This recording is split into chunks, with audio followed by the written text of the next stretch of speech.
The Hewitt report talks about not having targets for general practice to meet. Even Jeremy Hunt may even be thinking that same thing. However, NHS England, unfortunately, have already released their QoF directions. And in this episode, I'm going to cover the QoF QI. Yeah, you know, that really contentious kind of stuff around the fact that workload and well-being needs to be focused on. And you can find out what I think about it in this episode. It's a bit controversial. Let's take enhance your primary care and learning. So AGP learners, we're now going to have a look at the quality improvement aspect of the QoF. So this is the QoF QI. This is some of the stuff that's hit a lot of the recent headlines, and in particular a lot of the GP groups and that kind of stuff about the concept of what NHS England view to be basically well-being, shall we say, and it's split into two sections like it has been on every single year. There's two different types of QoF QI. First one being workforce and well-being, and the second one being focused around access. And the second one does dovetail a lot with a lot of the access stuff in terms of the IAF changes that have happened. And obviously, if you do want to check out the quality, the access and capacity payment stuff that myself and Andy have done, we cover that both in our massive episode about talking about the changes, as well as in the more focused episode that looks at that particular section and stuff in terms of the payments that the practices get and stuff. But here we're going to have a look at the QoF element. So this is the practice-based stuff. So that's a really important thing. This is the practice-based work that you need to do in order to get your QoF points. Total of 74 points across the board. The workforce and well-being ones in total is 37 points, and the remaining ones are allocated to the access stuff, which is split into three different parts. So slight variation. Normally it's been two different parts for each one. In terms of the workforce one, so it talks about the fact that the two parts, so QIO 13, the contractor can demonstrate continuous quality improvement activity focused upon workforce well-being as specified in the current QoF guidance. And then QIO 14, the contractors participate in network activity to regularly share and discuss learning from quality improvement activity focused on workforce and well-being as specified in the current QoF guidance. This would entail attending 2 primary care network meetings at the start, and expectation that 2 meetings will be held locally with other practices if they're not part of the networks. So standard format for that latter part in terms of what we've seen with the QoF QI about having 2 separate meetings, ideally one at the start of the year, one towards the end of the year to review the improvements. The key stuff that this one obviously focuses on is about, I don't know, whatever the term is, but, you know, telling you to do stuff in order for your well-being that requires you to do more tick boxing and work and stuff to look after your well-being. And there's loads of memes around this, obviously going around in terms of stuff. But yeah, anyway, we'll get into the detail of that in a second. The second part, like I said, is about optimizing demand and capacity in general practice. And this is split into different parts. So optimizing the use of staff capacity. So QIO 16, which is 10 points. And the contractor can demonstrate that this has its place, recognized that validated approach to understanding demand and activity, capacity and appointment data has been made improvements to data quality to better reflect practice work. So it's about it's similar in some ways to some of the work that we did last year in the QoF QI, but it's a bit more focused around the data side of things, and we'll come to what that means in a second. It then also talks about using demand and capacity information to make decisions and plan for the changes, so then an additional element of work there. It talks about 6 additional points for make sure your R's roles have access to a smart card, which, to be honest, is not a difficult thing to do. So that's a quick 6 points, to be honest, just making sure they have access to that. And then the final part is talking about reducing avoidable appointments. And this is a bit more involved. This QIO 19, talking about how to have some improvement in terms of focusing on what they term as avoidable appointments. And we'll get into that in a bit more detail. This is a fair chunk. This is 15 QoF points in total.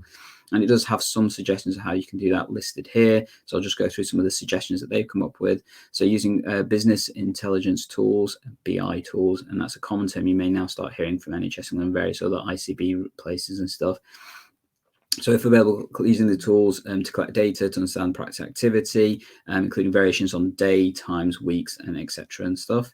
Developing an understanding on the telephone queue, either by extracting data from cloud-based telephony. So remember, in a lot of this, they've pushed towards many practices moving towards cloud-based telephony, or asking staff to collect that data over a period of time. Using the data to understand the peaks of activity and then better understanding capacity and demand and how you can manage that in terms of potentially changing rotas. using improvement techniques to demonstrate primary transformation teams' webinar series on demand and capacity, so that some of the work that has been offered to help practices, and referencing RCGP 6 steps to improving delivery continuity. So it's one of the only mentions about focus on continuity really in this particular thing, but we will have a look at that in more detail.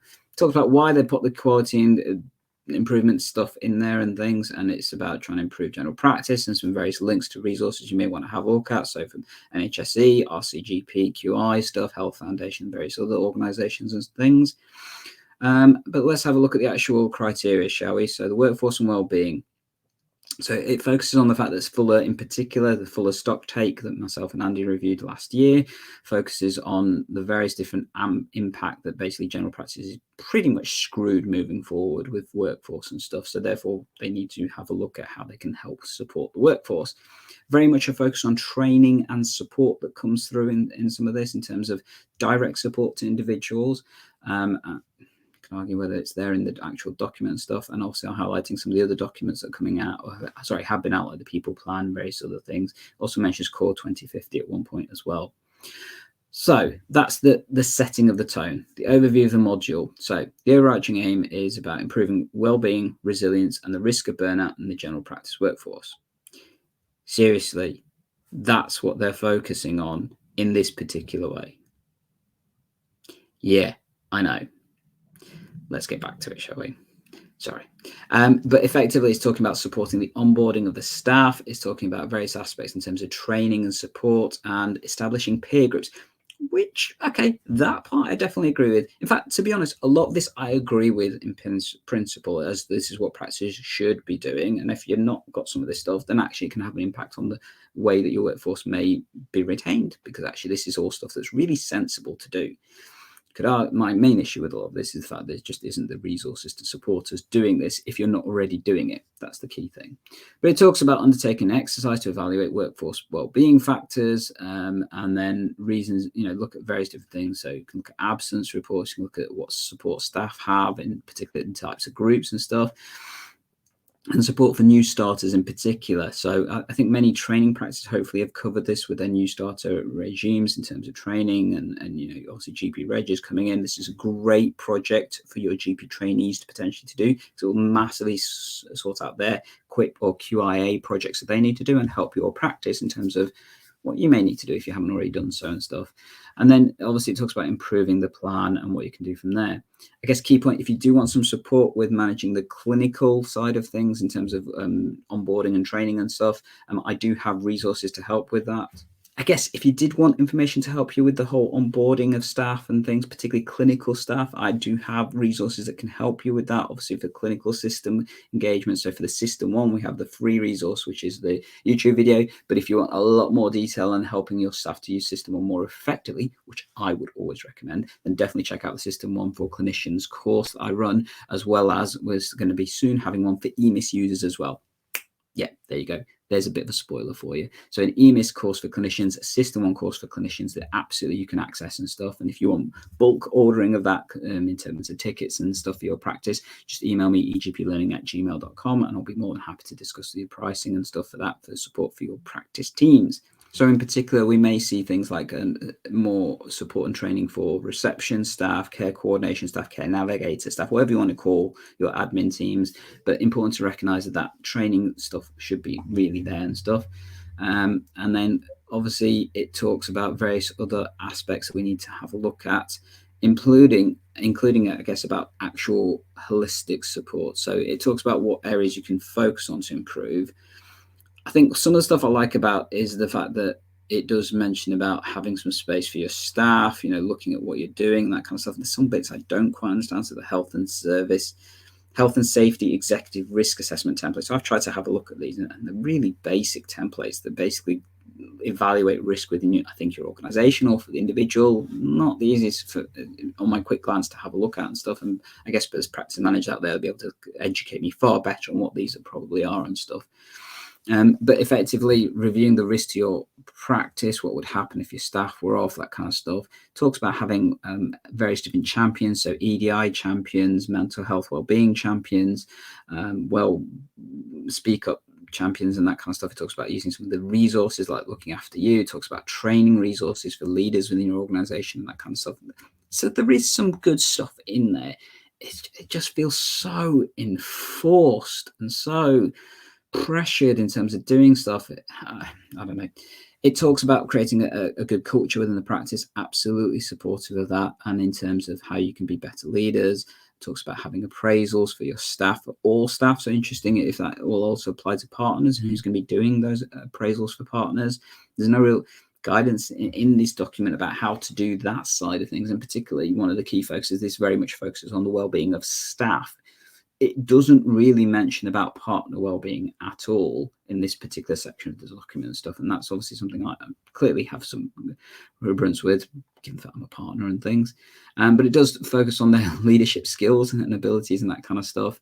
And then about supporting, as I mentioned, new staff, but also then training the team and things. And there's a lot of this stuff, as I said, seems really sensible if you have the time to do it. And I think you should be doing it, to be honest. This is what leads to a good, cohesive organization.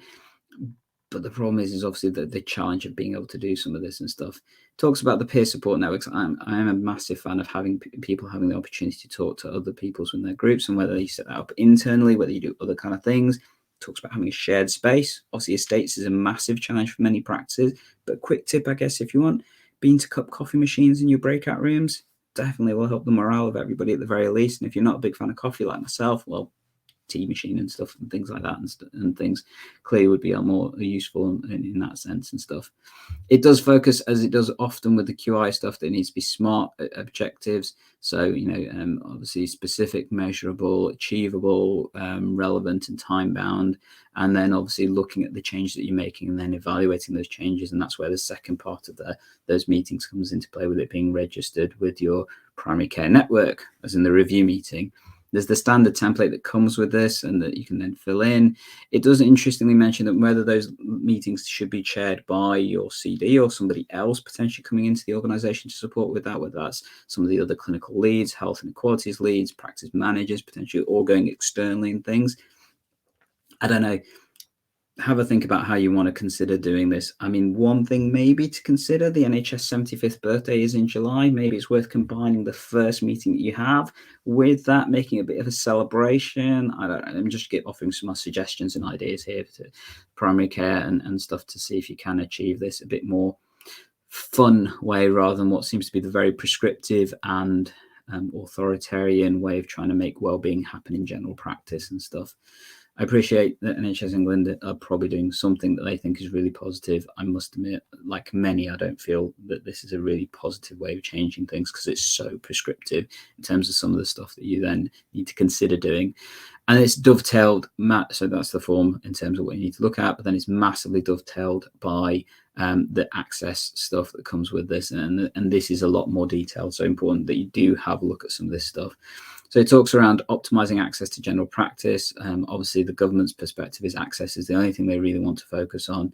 Although, interestingly, this does make some reference about continuity, as I mentioned earlier, in parts of it and stuff.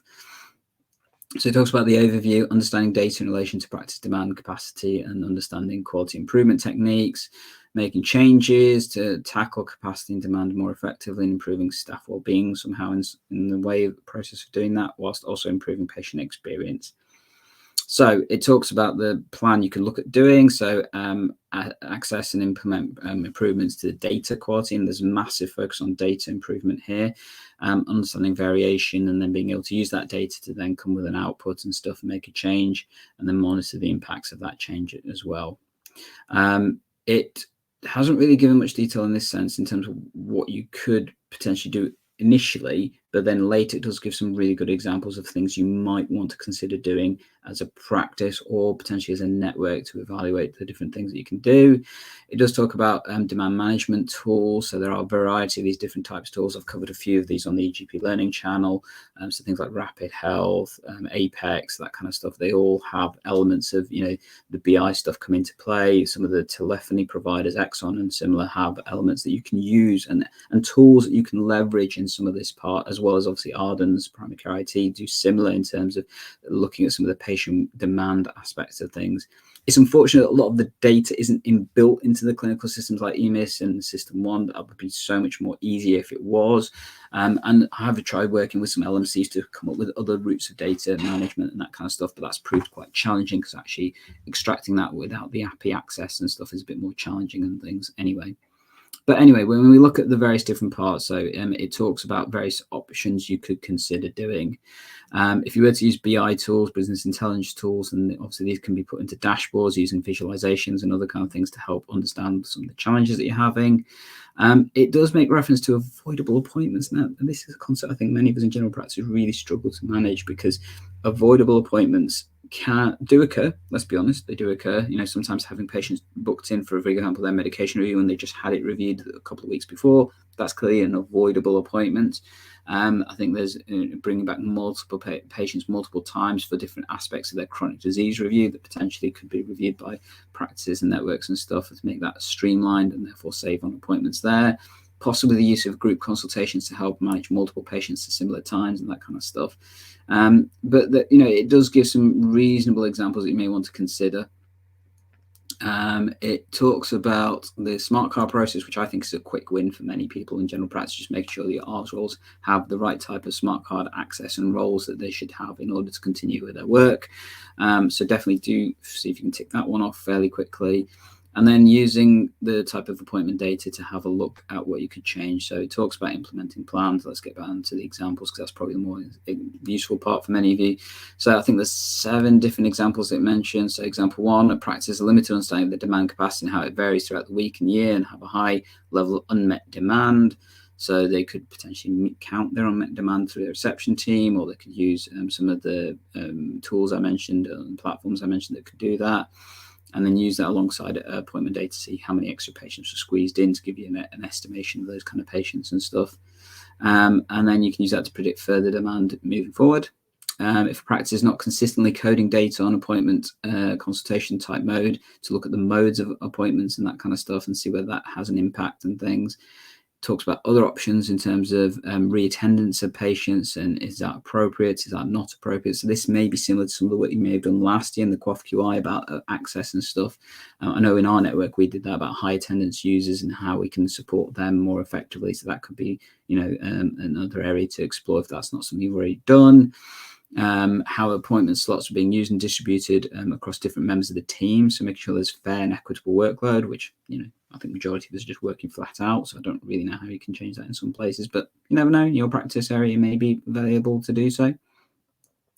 Practice, if they're looking at complaints, so they can have a look at how they can streamline the process of booking and stuff. Practice team meeting, GPs raise a large amount of time to take on non-clinical work. So is there a process you can look at? Is there some of the additional roles that you can look at, I guess? So things like GP assistants, care coordinators to help manage some of that administrative-based workload, or using some other tools, like, for example, ones that help you with the records management, that kind of stuff as well. And then I think this was one of the final ones, improve the continuity of care. So is there an option of moving towards named GP basis or other kind of named teams potentially to manage the care of patients, regular practice meetings, for example. These are kind of some of the things that you could potentially look at and explore doing as a method of improvement. And then again, it's about doing that whole process of the QI cycle to have a look at that and see what you can change, and then reviewing that with your network team. And here's the template again that explains some of those details in terms of what changes you've done, what you've tested, and how this went down in your network meeting and stuff. And that is the QI stuff that you may need to want to have a look at and stuff. And that EGP learn is basically the QoF changes according to the contract in summary. If there are more specific things that you think are worth looking at, do let me know in the comments down below. I'd love to hear your perspectives and what kind of options you're considering. If you're going to be looking at the QoF QI side of things, what projects are you going to be looking at? And do feel free to join myself and Andy and Tara and Ben as we are supporting as many practices and networks as we can on 29th of April, looking at a live stream, basically looking at the contract changes in whole later on this month on the 29th of April. I appreciate that it's going to be the bank holiday weekend, but you got the extra Monday, so according to NHS England at the very least, you've got some wellbeing time to do it, haven't you? Yeah, obviously. But in terms of, I guess, what we can look at in that session is supporting practices and networks in terms of some of the more detailed kind of change that we would have had a lot more time to analyse. And obviously by then we will have an idea of what the BMA are particularly planning in terms of general practice as well with some of these changes. I appreciate many people are frustrated by the perspective taken by the commissioners, NHS England and that kind of stuff in terms of the changes with these contracts and stuff. If you do have any more comments, let me know. If you do want to check out some of the details as well, so do have a look at this video that, like I said, is the capacity and access payment section that's very relevant to this particular topic that we've been talking about. Alternatively, you may want to check out one of these episodes that gives you more detail about some of the other DES enhancements and stuff. And as always, we're here to help tech enhance your primary care and learning, and catch you in the next episode.